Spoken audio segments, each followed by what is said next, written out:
अब हामीले बुझेका पनि छौँ, जानेका पनि छौँ, अध्ययन गरेका पनि छौँ, तर हाम्रो समस्या भनेको कार्यान्वयनको समस्या हो।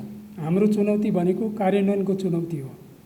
र यहाँ एउटा कुरा असाध्यै धेरै मलाई घत पर्छ, तिमी सबैभन्दा माथि नसम्झ, तिमीभन्दा माथि कानुन छ। यो कुरालाई हामीले पालन गऱ्यौँ भने, मनन गऱ्यौँ भने र विधिले सबैलाई बाँध्न सक्यो भने वास्तवमा त्यो क्रमशः फेरि नियन्त्रित हुँदै जान्छ, क्रमशः त्यो विकसित हुँदै जान्छ भन्ने मलाई लाग्छ। लोकतन्त्र भन्दाखेरि लोकतन्त्रका धेरै परिभाषाहरू छन्, हजार परिभाषा गर्न सकिन्छ। मलाई के लाग्छ भने लोकतन्त्र भनेको अन्तिम परिभाषामा यो चेतना हो। लोकतन्त्र भन्नु चेतना हो। चेतनाको अभिवृद्धि हुँदै जाँदाखेरि लोकतन्त्र सुदृढ हुँदै जान्छ। लोकतन्त्र भनेको कुनै प्रवचन गर्ने विषय होइन, कुनै यो उपदेश दिने विषय होइन, जीवन व्यवहारमा लागू गर्ने कुरा हो। त्यो खास गरी जिम्मेवारीमा बस्नेहरूले त्यसलाई लागू गर्ने हो भने त्यो फेरि कामयाब हुँदै जान्छ। मलाई के लाग्छ त भन्दाखेरि सबभन्दा माथि जो छ त्यसैले सबभन्दा बढी संविधानको, नियमको, कानुनको र यसरी चाहिँ हरेक सन्दर्भमा बन्ने आचार संहिताको पालना त्यसैले गर्नुपर्छ। र त्यहाँ कडाइपूर्वक आचार संहिताको लागू भयो, पालना भयो भने त्यो स्वत जनस्तरमा त लागू भइहाल्छ। एउटा मजदुरले, एउटा किसानले आचार संहिताको व्याख्या गर्न नसक्ला र नियम कानुनको व्याख्या गर्न नसक्ला, संविधानको व्याख्या गर्न नसक्ला, तर उसलाई धेरै राम्रोसित थाहा छ कि यो हाम्रो संविधान कस्तो छ र नियम कानुन पालना गर्नुपर्ने कुरा उसलाई धेरै राम्रोसित थाहा छ। तर हामी थाहा भएकाहरू र जानेकाहरू, बुझेकाहरू त्यसलाई प्रवचनमा त भन्छौँ र हामीले व्यक्त गर्दा त त्यो व्यक्त गर्छौँ, तर जीवन व्यवहारमा लागू गर्ने कुरामा कमी भइरहेको छ। र आजको कार्यक्रमले यो अब हुन त यहाँ कतिपय कुरा अब सूचना आयोगको क्षेत्राधिकारभित्र पर्छ कि पर्दैन, सूचना आयोगको पहल कदमीले त्यो निष्कर्षमा पुग्छ कि पुग्दैन, त्यो त आफ्नो ठाउँमा छ। तर जे भए पनि म एउटा सङ्घीय संसदको नेतृत्वको हैसियतले, प्रतिनिधि सभाको सभामुखको हैसियतले के भन्छु भनेदेखि यो सूचना आयोगले आफ्नो जिम्मेवारीलाई राम्रोसित बुझेको छ र त्यो जिम्मेवारीलाई राम्रोसित बुझेर र आइपर्ने यो त ठुलो अवसर पनि हो। यो चुनाव भनेको अर्थात् निर्वाचन भनेको यहाँ व्यक्त भइसक्यो। यो लोकतन्त्रको त आत्मा नै हो, अथवा चुनाव बिना लोकतन्त्र नै हुँदैन। त्यसकारण यो चुनाव अथवा निर्वाचन सबैका लागि, राष्ट्रका लागि, जनताका लागि, हामी सबै जिम्मेवारीमा बसेकाहरूका लागि, यो संवैधानिक निकायहरूका लागि, आयोगहरूका लागि, सबैका लागि ठुलो अवसर हो। चुनौती पनि हो, तर त्योभन्दा धेरै गुणा यो अवसर हो। यो अवसरलाई सबैले सदुपयोग गर्नुपर्छ। जनसाधारणदेखि लिएर सबैले, राष्ट्रिय जीवनका सबै पक्षले यसलाई चाहिँ सदुपयोग गर्नुपर्छ। एउटा महान उत्सव पनि हो। हामीले 2072 सालमा संविधान जारी गऱ्यौँ। त्यो हामीले जारी गरेको संविधानमा लोकतान्त्रिक मूल्य, मान्यता र सबै आयामहरूलाई समेटेका छौँ। मात्रै होइन, हामीले जारी गरेको संविधानमा नयाँ आयामहरू पनि थपेका छौँ। यो परम्परागत संसदीय व्यवस्था होइन, यो परिमार्जित र विकसित हो। यसलाई अझ विकसित गर्नुपर्छ, तर त्यति बेर मात्रै यसलाई चाहिँ विकसित गर्न सकिन्छ, परिमार्जन गर्न सकिन्छ, यसका कमजोरीहरू थाहा पाउन सकिन्छ जति बेला यसलाई सही ढङ्गले कार्यान्वयन गर्न सकिन्छ। मेरो विचारमा के लाग्छ त भन्दाखेरि वास्तवमा संविधान, नियम, कानुन, आचार संहिता यी सबै मुख्य कुरा संवैधानिक नैतिकताको नै कुरा हुन्छ। अक्षर के लेखिएको छ भन्ने कुरा होइन। अक्षरश पालना पनि गर्नुपर्छ, तर त्यसको भावना, त्यसको मर्म र अन्तिममा संवैधानिक नैतिकता, देश र जनताको अधिकतम हितमा त्यसलाई चाहिँ हामीले प्रयोग गर्नुपर्ने कुरा हुन्छ। सबै कुरा अन्तिममा आएर के हुन्छ भने देश र जनताको अधिकतम हित गर्दा जे हुन्छ त्यही परिभाषा गर्ने अधिकार हुन्छ त्यो। किनभने देश र जनताभन्दा ठुलो दुनियाँमा केही पनि छैन। उसको हितमा समर्पित भएर काम गर्दाखेरि आइपर्ने सम्पूर्ण जोखिम लिनका लागि हामी तयार हुनुपर्छ।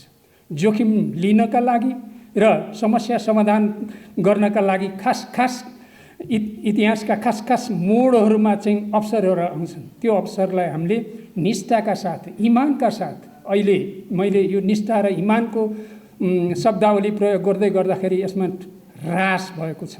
वास्तवमा जताकतै हामीले चाहिँ समस्याहरू देखेका छौँ, तर सही कुरो के हो त भन्दा समस्या छ, तर समस्याका साथसाथै यसमा महान बहस पनि भइरहेको छ। यो महान बहसका बिचबाट एउटा सही निष्कर्षमा पुग्छौँ र त्यो निष्कर्षमा पुर्याउनका लागि एउटा उत्कर्ष हुनसक्छ निर्वाचन। हामी सिङ्गो राष्ट्रका जनतालाई चाहिँ कसरी परिचालित गर्छौँ, यहाँ कुरा आइसकेको छ कि यो शक्तिशाली जनमत बनाउनका लागि यहाँ सञ्चार जगतको धेरै ठुलो भूमिका छ। यसलाई सही ढङ्गले बुझ्ने, सही ढङ्गले सम्प्रेषण गर्ने र शक्तिशाली जनमत निर्माण गर्ने कुरामा मलाई पुरै विश्वास छ। नेपालको चाहिँ सञ्चार जगतको मूलभूत चाहिँ पहल कदमीप्रति केही छन् यहाँ हो। तपाईँहरूले भनेको कुरासित म सहमत छु र मलाई यो सन्दर्भमा अहिले सम्झना आइरहेको छ युवल हरारीको।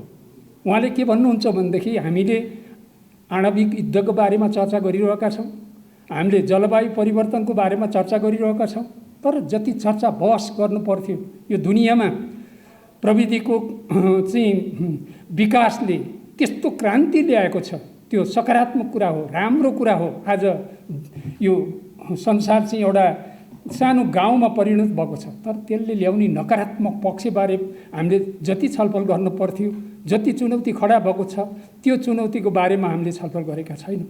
अब धरतीमा हामीले समयमै यो पनि मैले उल्लेख गरौँ कि यहाँ यो चाहिँ विद्वत सभामा मैले सङ्केत गरे पुग्छ भन्ने जस्तो लाग्छ। हकिन्स समकालीन वैज्ञानिक जगतका चाहिँ सर्वश्रेष्ठ वैज्ञानिक जो अहिले बितिसक्नु भएको छ, उहाँले हामीलाई चुनौती दिएर जानुभएको छ। मानव समुदायले आफ्ना आचरणहरू सुधारेन भने वास्तवमा चाहिँ यो पृथ्वीको अस्तित्व नै जान्छ भने जस्तै अहिले फेरि यो जुन प्रविधिको विकास भएको छ, यो प्रविधिको विकास राम्रो भएको छ। म फेरि दोहोऱ्याएर भन्छु, तर यसका नकारात्मक पक्षबारे पनि हामीले चर्चा चलाउनुपर्छ, सकारात्मकलाई अझ विकसित गर्नुपर्छ। यो त क्षण प्रतिक्षण, पल प्रतिपल र यो चाहिँ विकसित भइरहेको छ। ती मानव जातिले आर्जन गरेको अहिलेको ज्ञानको सर्वोच्च संश्लेषणबाट चाहिँ हामी अपडेट भएर त्यो अनुसार नै चाहिँ फेरि हामीले टिच गर्ने कुरा गऱ्यौँ भने निश्चय पनि हामी सफलता हासिल गर्न सक्छौँ भन्ने मलाई लाग्छ। त्यसकारण यो सूचनाको हक सामान्य शब्द छ, तर यसको तागत धेरै ठुलो छ। यस्ता बेलामा झन् र सूचना किन प्रवाह गर्नुपर्छ यो जानेको कुरा हो। तैपनि म आफ्ना भनाइहरू यहाँहरू समक्ष सेयर गर्न चाहन्छु। सूचना जब जनतामा पुग्छ त्यो एउटा ठुलो भौतिक शक्तिमा परिणत हुन्छ। सूचना नै त्यस्तो तागत हो।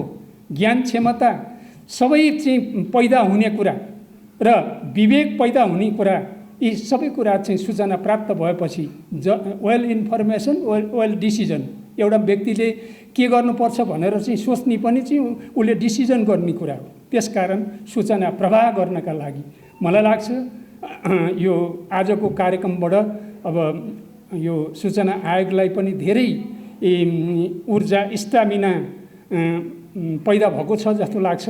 आफ्नो जिम्मेवारीप्रति अझ दृढतापूर्वक लाग्नका लागि जनमत के छ त, यो एउटा जनमत बुझ्ने कुरा पनि हो। यहाँ धेरै चाहिँ मेहनत गरेर, धेरै परिश्रम गरेर, धेरै मेहनत परिश्रमका बिचबाट चाहिँ धेरै राम्रा कार्यपत्रहरू प्रस्तुत भएका छन्।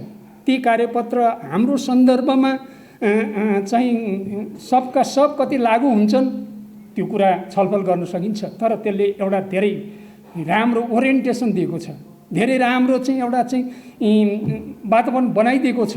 फेरि पनि म दोहोऱ्याएर भन्छु कि यो सही ढङ्गले हामी सम्प्रेषण गर्न सबै लागौँ। त्यसमा सबभन्दा बढी यो सम्प्रेषण गर्ने दायित्व त सञ्चार जगतकै हो। अब यहाँ कुरा पनि आयो, सबै कुरा जान्ने कुरा हो, बुझ्ने कुरा हो, धेरै कुरा जान्नु पनि छ, बुझ्नु पनि छ। सही कुरा चाहिँ यति बेर के बुझ्ने हो, यति बेर के बुझ्ने हो जस्तो मलाई लाग्छ भने वैशाख 30 गते निर्वाचन छ। त्यो निर्वाचन नेपाल राष्ट्रको महान उत्सव हो, नेपाल राष्ट्रको महान कार्य हो। त्यो महान कार्यमा हामी सबै चाहिँ निष्ठापूर्वक लागौँ, इमान्दारितापूर्वक लागौँ। र म एउटा सभामुखको हैसियतले सबैलाई के अपिल गर्दछु भने यो संविधानलाई माथि उठाउने, निर्वाचनका प्रक्रियामा चाहिँ आउने। कहिलेकाहीँ त के हुन्छन् भने अब सम्भवतः 33 दिन छन्, यो 33 वर्षमा नसिकेका कुरा हामी 33 दिनमै सिक्न पनि सक्छौँ। यी हरेक दिनहरू, हरेक घन्टाहरू ठिक ढङ्गले बहस भयो भने, मैले अगाडि भने ठिक ढङ्गले बहस भयो भने यसले राम्रै निष्कर्ष निक्लिन्छ। नकारात्मक कुराहरूको पनि हामीले चर्चा गऱ्यौँ। मुख्यतः सकारात्मक कुराहरू लिएर चाहिँ अगाडि जानुपर्छ। मुख्य कुरा के हो भने हामी जिम्मेवार निकायहरूले यो बेलामा राष्ट्र र जनताप्रति चाहिँ पुरै जिम्मेवार भएर जवाबदेहिता, पारदर्शिता, जति पारदर्शी भयो त्यो वातावरण छैन भनेर चाहिँ हामीले चाहिँ निराश हुने कुरा होइन। वातावरण बनाउन अझै पनि 33 दिन पर्याप्त हुन्छ भन्ने मलाई लाग्छ। तर हामी गम्भीर जिम्मेवार हुनु पर्यो। यहाँ मात्रै होइन, अरू फोरममा पनि मैले गम्भीर अपिल गर्न थालेको छु कि हामीले निष्ठा र इमानलाई चाहिँ फेरि पुनस्थापित गर्ने। अहिले अलिकति मलाई भन्न दिनुहुन्छ भने त्यति सान्दर्भिक त होइन, मलाई भित्रैदेखि के लागिरहेको छ भने अहिले दुनियाँमा दर्शनको बारेमा, त्यसै गरी चाहिँ विचारको बारेमा, सिद्धान्तको बारेमा, नीतिका बारेमा धेरै छलफल हुँदैन। छलफल अन्तैतिर हुन्छ। यो हाम्रै समस्या पनि छ। तर फेरि पनि म के भन्छु भने यस्तै हो कार्यक्रमले फेरि चाहिँ हामी सबैलाई चाहिँ माथि उठाउने, हामीलाई सकारात्मक सोचतिर लैजाने। फेरि अहिले यी सबै चाहिँ हामीले देखेका छौँ नि, राष्ट्रिय जीवनका हरेक क्षेत्रमा भएका समस्याहरू चाहिँ हाम्रा लागि चुनौती हुन्। तर म फेरि पनि भन्छु कि हामीलाई चुनौतीभन्दा अवसर ठुलो छ। त्यो चुनौतीभन्दा अवसर ठुलो र त्यसलाई सफलभूत पार्ने कुरा के छ त भन्दाखेरि जनतालाई हामी कति धेरै चाहिँ सूचनाले सुसूचित गर्न सक्छौँ, सूचना प्रवाह गर्न सक्छौँ। धेरै महत्त्वपूर्ण कुरा यहाँहरूले उठाउनु भएको छ। मलाई त्यो भित्रैदेखि चित्त बुझेको छ। हामी शान्त, स्वच्छ, निष्पक्ष निर्वाचन कसरी गर्न सक्छौँ त? यी सबै कुरा हामीले छलफल गरेको कुरा एकदम ठिक छन्, 100% ठिक छन्। तर यहाँका राजनीतिक पार्टीहरू नै निर्णायक हुन्। राजनीतिक पार्टीले यी कुराहरूलाई आत्मसात गर्छन् कि गर्दैनन्, र जो राजनीतिक पार्टीहरू चाहिँ अहिलेसम्म बाहिर छन् तिनीहरूलाई भित्र ल्याउनका लागि के उपाय हुन सक्छ?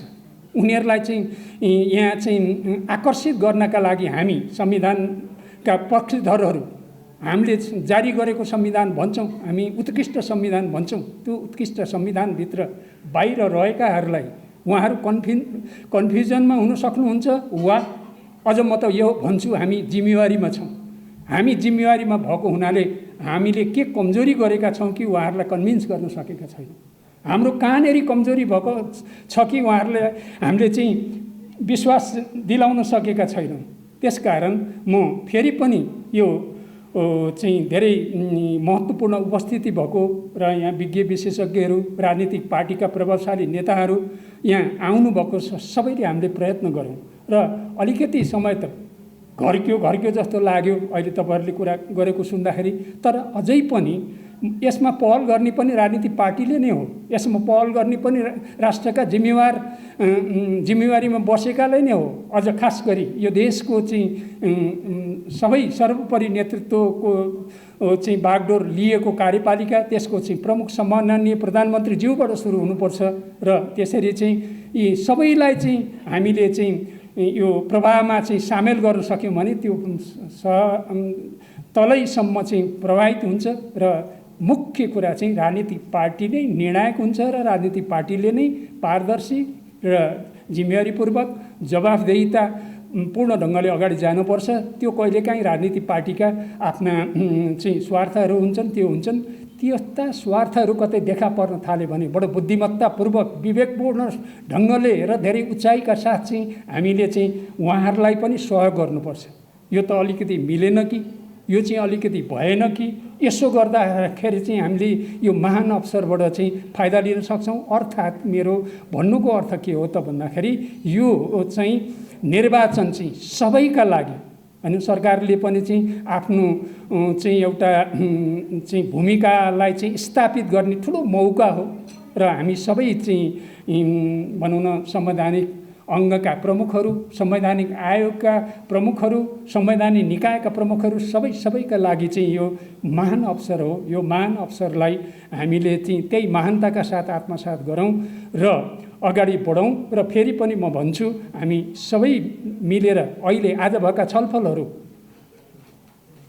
जनतामा पुर्याउन सक्यौँ भने त्यो निकै ठुलो भौतिक शक्तिमा परिणत हुन्छ र हाम्रा कामहरू सार्थक हुँदै जान्छन्, एकपछि अर्को हुँदै जान्छ।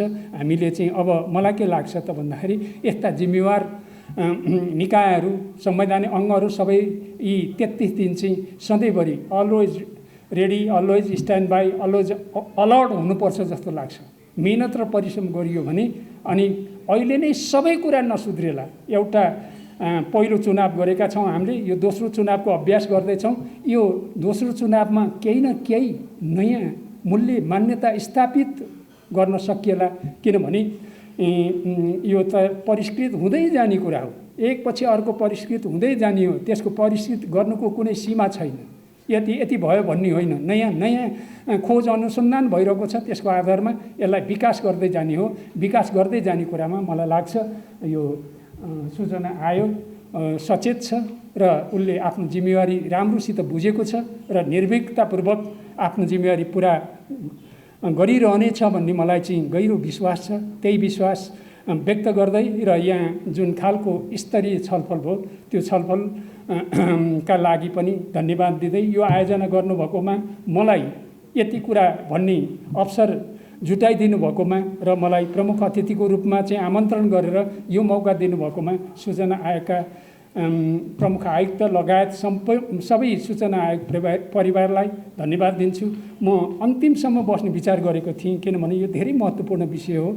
यहाँ अब सोल्टी होटेलमा अहिले भर्खरै एफएनसिसिआईको चाहिँ उद्घाटन समारोह सुरु हुँदैछ र उहाँहरूले पनि चाहिँ अन्तिममा मलाई निकै चाहिँ जोड गर्नुभयो र मलाई लाग्छ त्यो गाँठो फुकाइदिनु मेरो कर्तव्य हुन जान्छ। त्यसमा जानु परेको हुनाले मैले केही सुन्न बाँकी कुरा, मूलभूत कुरा त मैले सुने। मेरो जिम्मेवारी यो सन्दर्भमा के हुन सक्छ त भन्ने कुरा मलाई मोटामोटी थाहा थियो। आजको तपाईँहरूको छलफलले, सल्लाहले, सुझावले अझ मलाई चाहिँ त्यो धेरै राम्रोसित स्पष्ट भएको जस्तो अहिलेलाई लागेको छ र मैले सभामुखको जिम्मेवारीबाट आगामी निर्वाचनलाई कति निर्वाचनको वातावरण बनाउनका लागि, शान्तिपूर्ण निर्वाचनको, स्वच्छ निर्वाचनको वातावरण बनाउनका लागि कति सक्छु इमान्दारितापूर्वक पहल कदमी लिनेछु भन्ने विश्वास दिलाउँदै मेरो भन्नुलाई यही अन्त गर्छु। धन्यवाद।